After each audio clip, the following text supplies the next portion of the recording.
पिछले पार्ट में Kang crimson magic tower के माना सेंटर को चेक करने के लिए जाता है, तो वो वहां पर जाकर देखता है कि माना सेंटर पूरी तरह से एक मॉन्स्टर बन गया है और वो कैंग के ऊपर अटैक करने लगता है।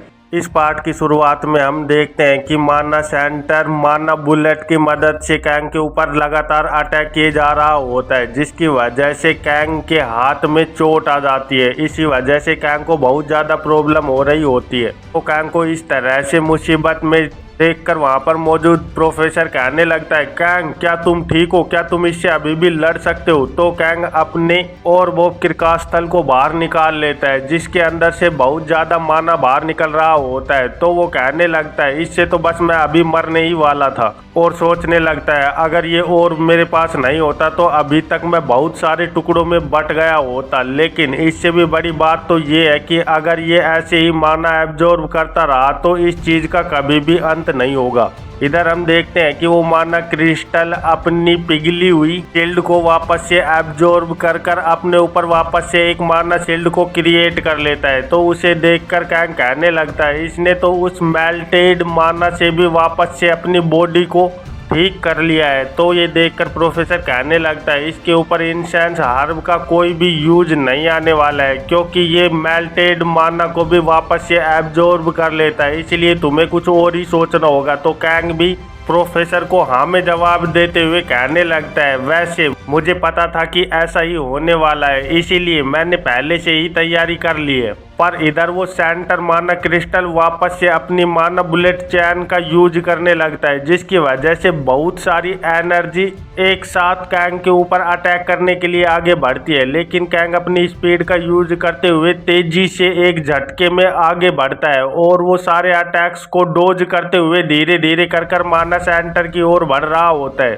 फिर वो जल्दी से अपनी क्रॉसबो को बाहर निकालकर उसके ऊपर एक एरो को क्रिएट करता है और उसे सीधे माना सेंटर के ऊपर शूट कर देता है। पर सामने से माना सेंटर भी अपनी ओर से अटैक लॉन्च कर देता है, जिसकी वजह से कैंग और माना सेंटर के दोनों के अटैक आमने सामने आते हैं और वो एक दूसरे से टकरा जाते हैं, जिसकी वजह से वहाँ बहुत बड़ा धमाका होता है। और उस धमाके से पैदा हुई एनर्जी वापस से उस माना सेंटर के अंदर एब्जॉर्ब होने लगती है, जिसे देखकर प्रोफेसर डरते हुए सोचने लगता है, ये तो मेल्टेड मैजिक बुलेट को भी वापस से अपने सर्किट के अंदर अब्जॉर्ब कर रहा है, जिसकी वजह से इसकी क्रिस्टल बॉडी और भी ज़्यादा स्ट्रोंग होती जा रही है। पर इधर हम कैंग को देखते हैं, जो कि उस क्रिस्टल्स के साथ लड़ने के लिए तैयार खड़ा हुआ होता है और वो अपनी क्रॉसबो को दूसरी ओर फेंकते हुए सोचने लगता है, अगर ये ऐसे ही माना को एब्जॉर्ब करता रहा और माना से अटैक करता रहा तो यहाँ पे मुझे बहुत ज़्यादा प्रॉब्लम होने वाली है। लेकिन अगर ये सिर्फ माना से ही अटैक कर सकता है, इसका मतलब मैं इस चीज का यूज कर सकता हूँ।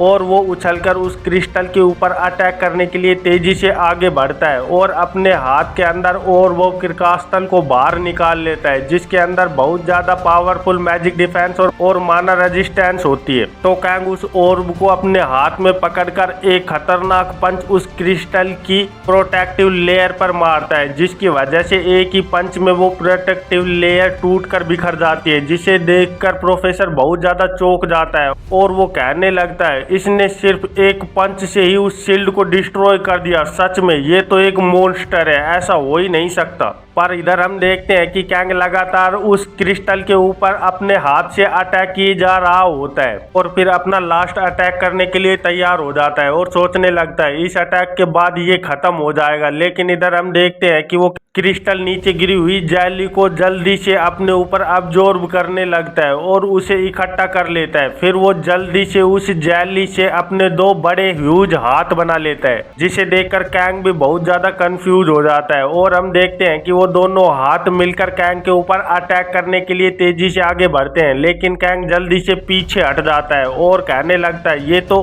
बहुत ज़्यादा खतरनाक होता जा रहा है। तो उसे ऐसा करते हुए देखकर वो प्रोफेसर भी कहने लगता है, ये तो अपने आप का रूप भी बदल रहा है, अब तो इसे हराना और भी ज़्यादा मुश्किल होगा। तो उसे देखते हुए कैंग सोचने लगता है, सच में ये मॉन्स्टर पहले से बहुत ज़्यादा खतरनाक हो चुका है। वैसे भी ये एक मैजिक टावर के क्रिस्टल से बना हुआ है, इसका मतलब ये है इसकी इतनी पावर तो होनी लाजमी है।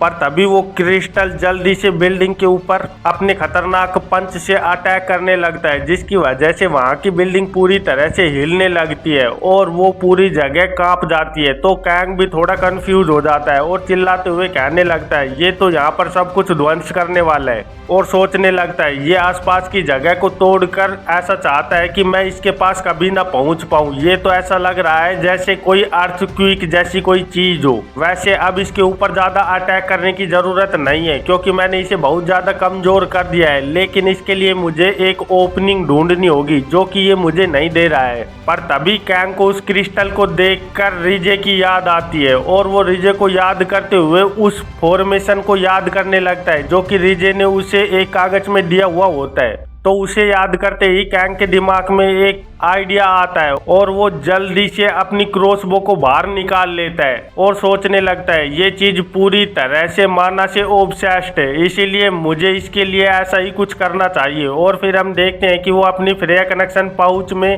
लार्ज माना पोशन एरो को क्रिएट करने लगता है, पर वो उस एरो को उस क्रिस्टल पर मारने की बजाय दीवार पर एक जगह पर शूट कर देता है, जिसकी वजह से वो एरो जाकर सीधे दीवार में धंस जाती है। इधर वो क्रिस्टल अपने ह्यूज पंच से कैंग के ऊपर अटैक करने के लिए तेजी से आगे बढ़ता है, लेकिन इधर वो कैंग की शूट हुई माना एरो को एब्जॉर्ब करने के लिए तेजी से आगे बढ़ने लगता है। तो कैंग उसे देखते हुए कहने लगता है मैंने आखिरकार तुझे पकड़ ही लिया, और वो रिजे के दिए हुए स्क्रोल को वहां पर फाड़ देता है। इसकी वजह से उस स्क्रोल के अंदर से एक एनर्जी निकलकर सीधे उन माना पोशन एरो की ओर चली जाती है और वो माना पोशन एरो ब्लैक पड़ने लगते हैं। और हम देखते हैं कि नीचे गिरे हुए माना सर्किट्स भी धीरे धीरे कर ब्लैक पड़ रहे होते हैं, जिसकी वजह से माना क्रिस्टल के ऊपर बनी हुई प्रोटेक्टिव लेयर भी धीरे धीरे कर ब्लैक पड़ने लगती है और उसकी पावर धीरे धीरे कम हो रही होती है। तो उसे देखते हुए कैंग कहने लगता है इसने बहुत ज्यादा अच्छा काम किया है। रिजे का पर्सनल माना कंटेमिनेशन स्क्रोल ये सच में इस टाइम पर मेरे बहुत ज्यादा काम आया है। और फिर हम देखते हैं कि कैंग जल्दी से अपने फ्रेया कनेक्शन पाउच में एक रॉक एरो को क्रिएट करता है और उसे सीधे माना क्रिस्टल के ऊपर शूट कर देता है, जिसकी वजह से वो एरो बहुत ही तेजी से उस माना क्रिस्टल की ओर बढ़ने लगती है और सीधे जाकर उस माना क्रिस्टल से हिट हो जाती है।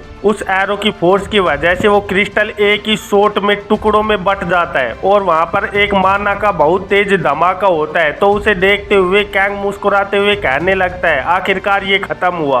फिर यहाँ से सीन कट होकर हमें क्रिम्सन मैजिक टावर का सीन दिखाया जाता है, जहाँ पर वहाँ का एल्डर कह रहा होता है आज हमने माना पावर सिस्टम के अंदर एक बहुत बड़ी मुसीबत को झेला है। मैं यहाँ का मास्टर रोक्योर सैंगयोन कैंग द हीलर को थैंक यू कहना चाहता हूँ, क्योंकि उसने क्रिम्सन मैजिक टावर और पूरे कामार को अपनी जान को जोखिम में डालकर बचाया है। इसीलिए अगर तुम कुछ भी चाहते हो तो तुम मुझे कह सकते हो, मैं तुम्हें वो चीज दे दूंगा।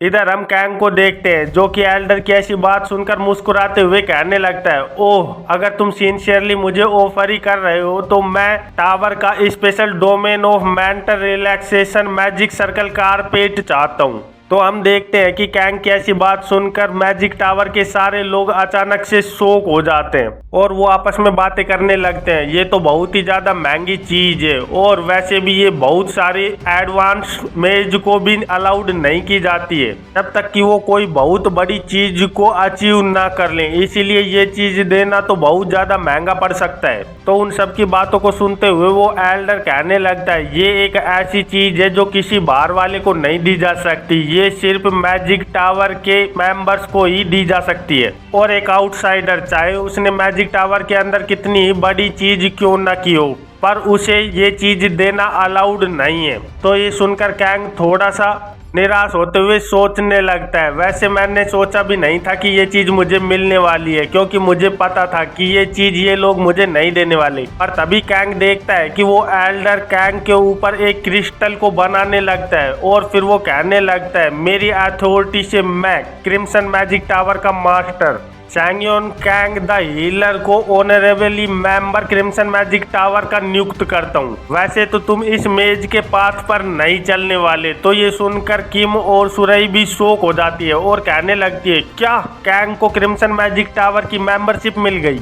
पर इधर हम उन तीनों बच्चों को देखते हैं जो कि कैंग को मेंबरशिप मिलने की वजह से बहुत ज्यादा खुश हो गए होते हैं और वो कहने लगते हैं इन्होंने हमारी जान बचाई थी इसलिए इन्हें इतना तो मिलना ही चाहिए। और फिर वो एल्डर कहने लगता है तुमने क्रिम्सन मैजिक टावर को बचाने के लिए अपनी जान दांव पर लगा दी थी, इसीलिए हम तुम जैसे लोगों को अगर एक्सेप्ट नहीं करेंगे तो फ्यूचर में आखिरकार हमारी हेल्प कौन करने लगा। ये बात सुनकर कैंग भी थोड़ा सा शॉक हुआ होता है और वो सोचने लगता है एक मैजिक टावर का मेंबर, मैं एक क्वैक हीलर हुआ करता था जो कभी भी किसी को हील नहीं कर सकता था, लेकिन अब मैं एक क्वैक मेज भी बन गया हूँ जो कोई भी स्पेल को कास्ट नहीं कर सकता। और फिर वो मुस्कुराते हुए एल्डर को थैंक यू कहने लगता है और सोचने लगता है वैसे चाहे जो भी हो अगर इस चीज से मैं लोगों को हील कर सकता हूँ तो मैं इससे खुश हूँ। और यहीं इस चैप्टर का अंत हो जाता है। तो फिर मिलते हैं एक नए चैप्टर में, तब तक के लिए बाय बाय।